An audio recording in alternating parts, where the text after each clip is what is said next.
आगे दिया है 3 टैंकरों 403, 434 और 475 लीटर डीजल है।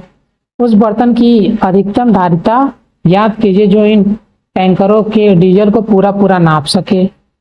अधिकतम बोला है तो मतलब बड़े से बड़ा, बड़े से बड़ा की बात कर रहे थे, इसका मतलब HCF हमको निकालना पड़ेगा, तो इसका HCF निकाल लीजिए। 403, 34, 465, ये आपका। अब इसको करते हैं, 403 है, किस किस से डिवाइड होगा। अब इसको हमको देखिए, ये क्वेश्चन थोड़ा बड़ा हो गया, अब इसमें हमको बदलना पड़ेगा, इसको भाग विधि से करना पड़ेगा। ठीक है, तो इसको देखिए भाग विधि से भी कर लेते हैं, इसी को यहीं पर सिखा देते हैं आपको भाग विधि भी। 403 हो गया, इसमें सबसे छोटा 403 है, इसके बाद उससे बड़ा 434 है, 434 आ गया, भाग दे दीजिए, एक बार में जाएगा, 403 हो गया, आएगा कितना, 1 और ये 3। ठीक है, अब ये जो इतना आया, अब इसका भाग हम उठाकर इसमें दे देंगे 403 में, तो एक बार में, फिर 31 हो गया, फिर ये 9 हो गया, और ये उतर कर आ गया आपका 3। कितनी बार में जाएगा, 3 बार में, 9 और 3, ये क्या हो गया, कट गया, तो ये जो है इसका मतलब 31 है। अभी देखिए ये बच गया, तो हमको इसमें भी इसके भाग देना पड़ेगा, तो हम इसको 31 को लाएंगे 465 में, फिर भाग देंगे, तो हो गया हमारा एक बार में हो गया 5, और ये एक है 1, कितनी बार में जाएगा, 5 बार में, 5 एक 5, 5 3 15। ठीक है, ये मतलब कट गया, इसका मतलब इन सबका मात्रा कितना हो जाएगा आपका, महत्तम समापवर्तक कितना होगा, 31। तो जो संख्या वो पूछ रहा है, बड़े उस बर्तन की बड़ी से बड़ी धारिता कितनी होगी, कितने लीटर की होगी, 31 लीटर की, जो आपका 31 लीटर प्राप्त हो गया, 31 लीटर। तो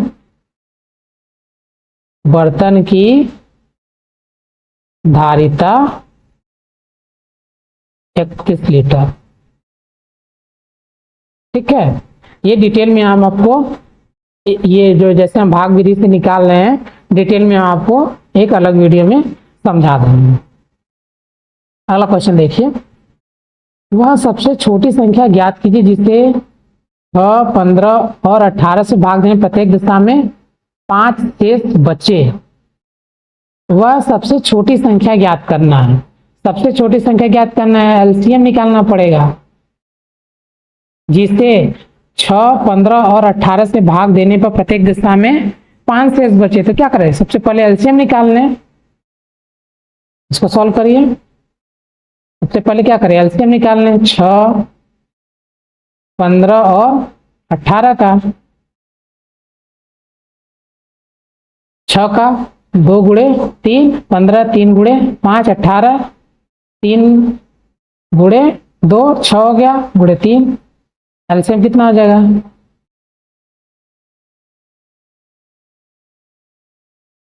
देखिए 2, फिर 3, फिर बचा, फिर 3 बचा, फिर 5, कितना आ गया, 3 दूना 6, 36, 18, 18 पचे 90। वह छोटी संख्या क्या है, 90 है, जिसमें क्या है, हम इन सभी संख्याओं से भाग देंगे तो प्रत्येक की कंडीशन में क्या आएगा, उत्तर हमारा शेषफल मतलब 0 बचेगा, लेकिन इसमें क्या कर रहा है, शेषफल 5 बचना चाहिए। तो इस केस में तो लिखेंगे सबसे छोटी संख्या, सबसे छोटी संख्या जिसमें 6, 15 और 18 से भाग देने पर सदैव 5 शेष बचेगा, बराबर क्या करें हम? 90 तो है ही, इसमें क्या कर दें, 5 और जोड़ दें, कितना हो जाएगा 95। वह संख्या क्या है 95 है, जिसमें हम हमेशा भाग देंगे अगर 6, 15 और 18 से क्या बचेगा, हमेशा 5 से बचेगा। देखिए ये जो 90 है 6 से भी कटेगा, 15 से भी कटेगा और 18 से भी कटेगा, लेकिन शेष हमारा कितना आएगा उस केस में, शेष हमारा 0 आएगा। लेकिन हमें क्या है 0 नहीं लाना है, बल्कि क्वेश्चन के हिसाब से शेष हमारा 5 बचना चाहिए। 5 बचाने के लिए क्या करें, इसमें हम 5 ऐड कर दें, जो शेष आएगा हो जाएगा, तो 0 की जगह कितना आ जाएगा, 90 में 5 जोड़ देंगे तो 95 हो जाएगा। ठीक है, वो है 95। अगला देखिए दिया है 4 अंकों की वह सबसे छोटी संख्या ज्ञात कीजिए जो 18, 24 और 32 से विभाज्य है। सबसे छोटी संख्या है भी पूछ रहा है, इसमें क्या निकालना है, एलसीएम। चलिए इसको भी सॉल्व करते हैं। एलसीएम 18, 24, 32, लेकिन ये क्या कर रहा है 4 अंकों का चाहिए, फिलहाल में इसको निकालते हैं। 3 त्रिका 9 दूनी 18, सीक्वेंस में डालते हैं। 2 3 6 त्रिक 18, 2 दूना 4, दूना 8 त्रिका 24, 2 दूना 4, दूना 8, दूना 16, दूना 32। ठीक है, कैल्शियम हो जाएगा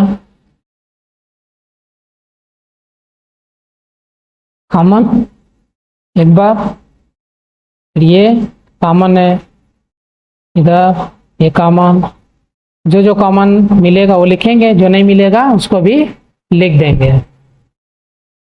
के बाद बचा हमारा 3, इधर लास्ट में ये बच गया 3, कितना आ गया 2 दूना 4, दूना 8, दूना 16, 32, 32 तिया 98, 98 तिया 96 इंटू 3, 3 6 18, 9 3 27 और 1 28। ठीक है, ये हमारा क्या होगा, ये 3 अंक की सबसे छोटी संख्या हो गई, लेकिन हमको क्या करना है 4 अंक की सबसे बड़ी संख्या निकालनी, मतलब 4 अंक की सबसे छोटी संख्या होनी चाहिए।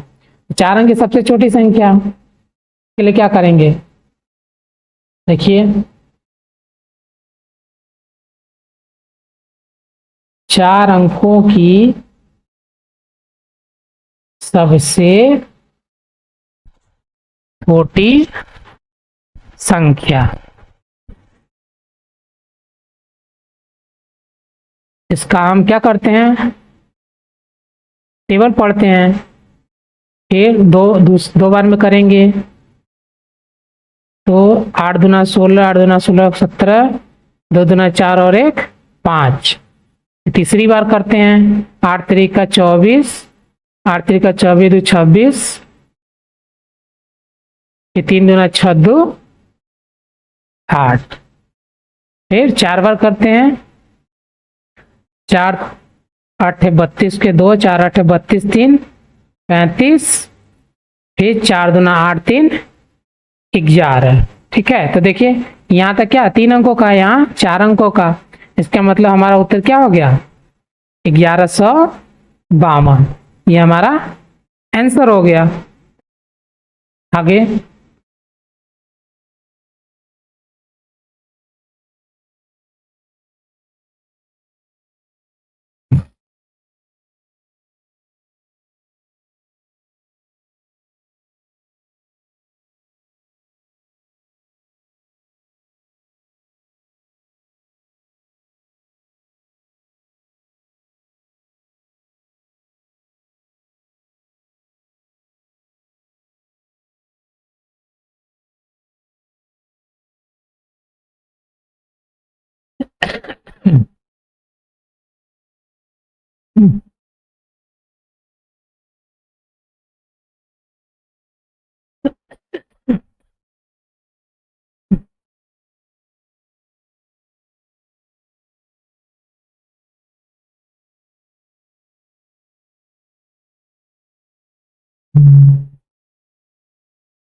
अब गया ना मेरा।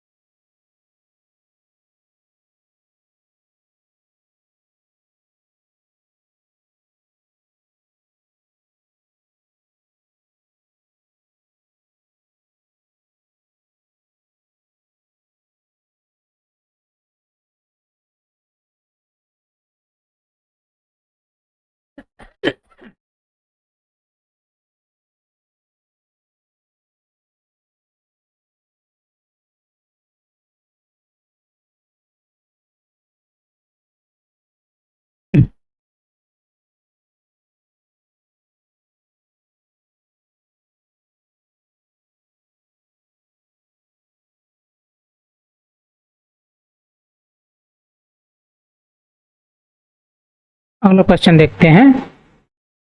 निम्नलिखित संख्याओं का लसाअ ज्ञात कीजिए जिसमें एक संख्या सदैव 3 का गुणज है।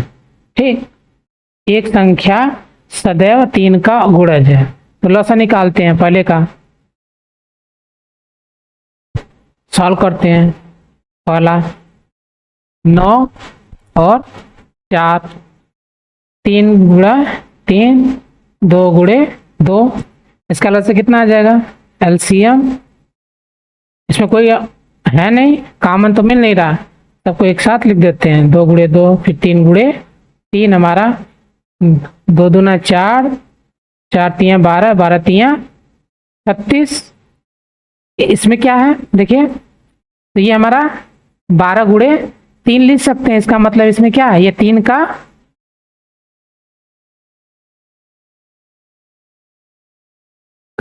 का गुणज है। ठीक है, इसमें जो दिया था प्राप्त लसाअ में एक सामान्य गुण का अवलोकन कीजिए, तो क्या है वो 3 का गुणज है। दूसरा क्या दिया है, क्या लसाअ प्रत्येक स्थिति में दोनों संख्याओं का गुणन है। तो इसमें क्या है, दोनों संख्याओं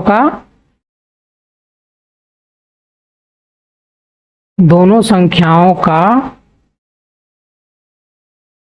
गुणनफल है। ये भी ठीक है।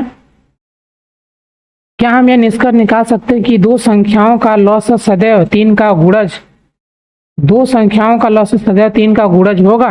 ऐसा कोई जरूरी नहीं है।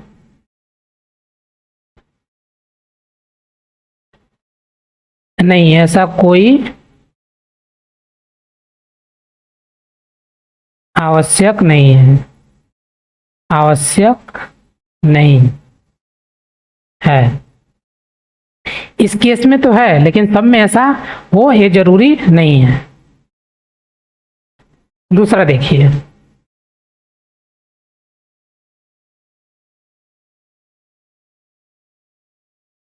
बी वाला देखिए,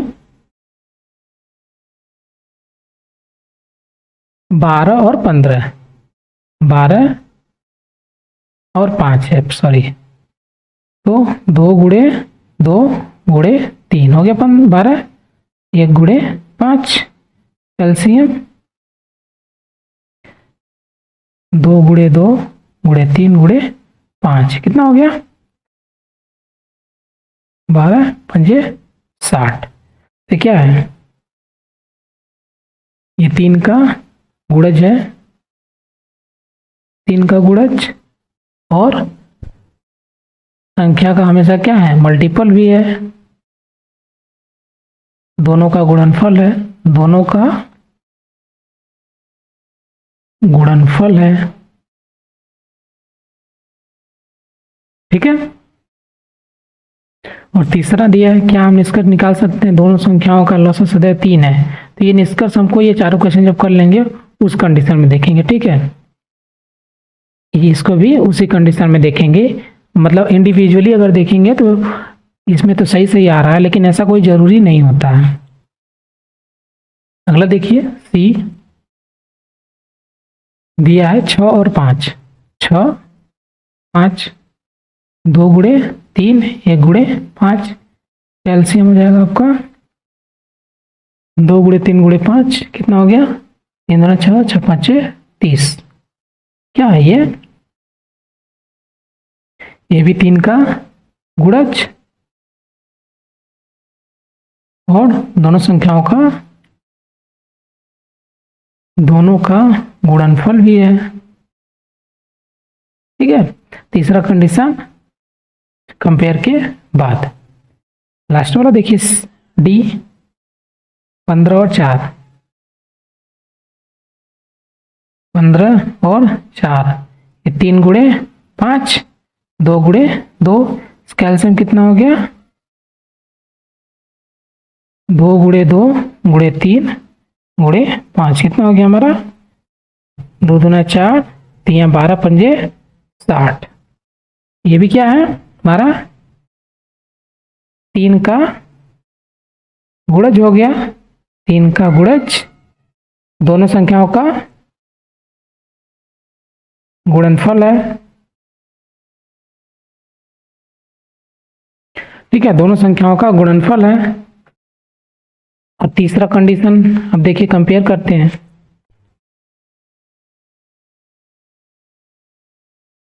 जब कंपेयर करेंगे देखिए यहाँ 30, 60 और 36, 30, 60, 36 और 60।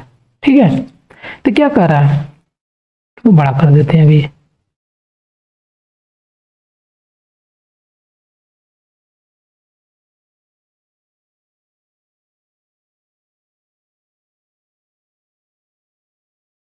देखिए तो ये जो 30 है, 60 है, 36 है और ये, तो इसमें क्या है? 3 के गुणज है, 3 के गुणज तो हैं।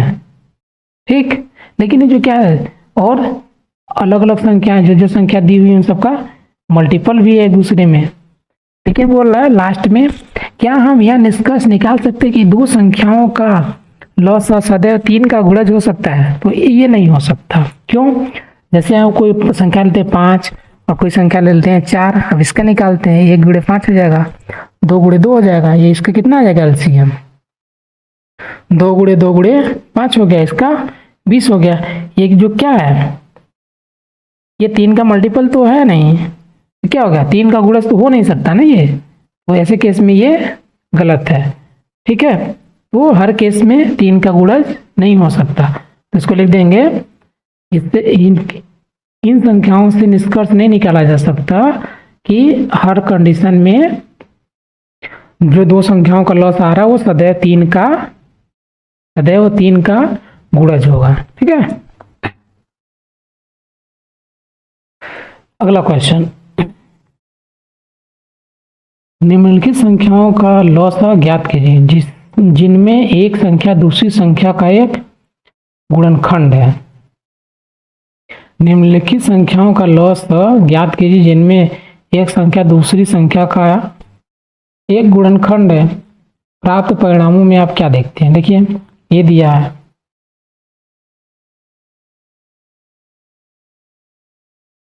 पाँच दिया, 20 दिया। इसमें जो कह रहा है जिनमें एक संख्या दूसरी संख्या का एक गुणनखंड है, मतलब जो 5 है ये 20 का एक गुणनखंड है, तो इसको लिखेंगे 1 गुणे 5। ठीक है, ऐसे 6 18 का, 12 48 का, 9 45 का। ठीक है, 2 गुणे 2 गुणे 5 हो गया, एलसीएम इसका हो जाएगा कितना? 2 गुणे 2 गुणे 5। ठीक है, कितना आ जाएगा? 20। इसी तरह बी का कंपेयर एक साथ बोला ना, प्राप्त परिणामों में आप क्या देखते हैं, तो एक साथ करने के बाद देखते हैं क्या मिलता है। 2 गुणे 3, फिर 2 गुणे 3 गुणे 3, एलसीएम इसका हो जाएगा आपका 2 गुणे 3 गुणे 3 18 80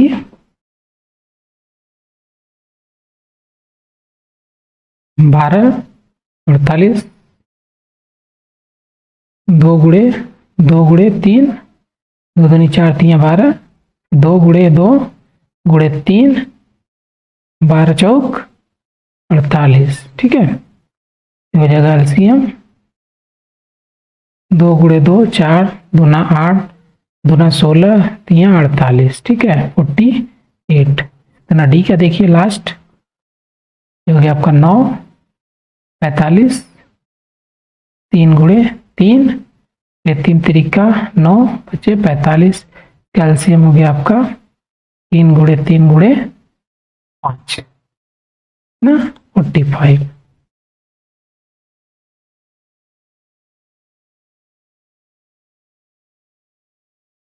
देखिए एक आ गया 20, दूसरा 18, तीसरा 45 और ये 48। तो प्राप्त परिणामों में आप क्या देखते हैं? प्राप्त परिणामों में हम ये देखते हैं जो हमारा गुणनखंड था, जो उस संख्या का गुणनखंड था, जैसे 5 हमारा 20 का गुणनखंड था, तो जो सबसे बड़ी संख्या प्राप्त हुई वही हमारा क्या हो गया? एलसीएम हो गया। तो मतलब अगर गुणनखंड का केस रहेगा तो उस केस में जो सबसे बड़ी संख्या हमारा रहेगा वही हमारा एलसीएम हो जाएगा उसका, ठीक है। जैसे 6 होता, 12 होता और 24 होता, तो 6 का गुणनखंड 6, 24 का गुणनखंड भी है, 12 का भी गुणनखंड है, ठीक। और 12 क्या है? 24 का भी एक गुणनखंड है। तो इस केस में क्या, इसका एलसीएम हमारा 24 हो जाता, ठीक है। तो ये कहना चाह रहा है, इसका मतलब क्या है कि यदि एक संख्या उस संख्या का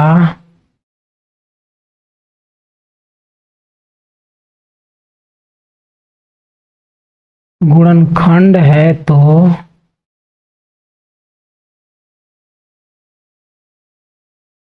दी गई संख्या का एलसीएम वह सबसे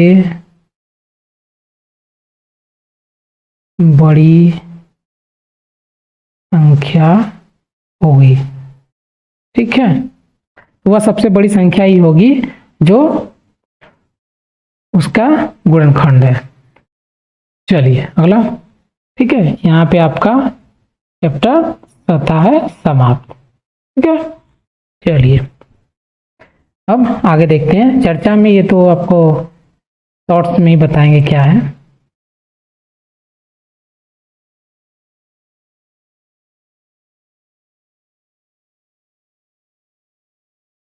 हमारे चैनल पर वीडियो देखने के लिए धन्यवाद।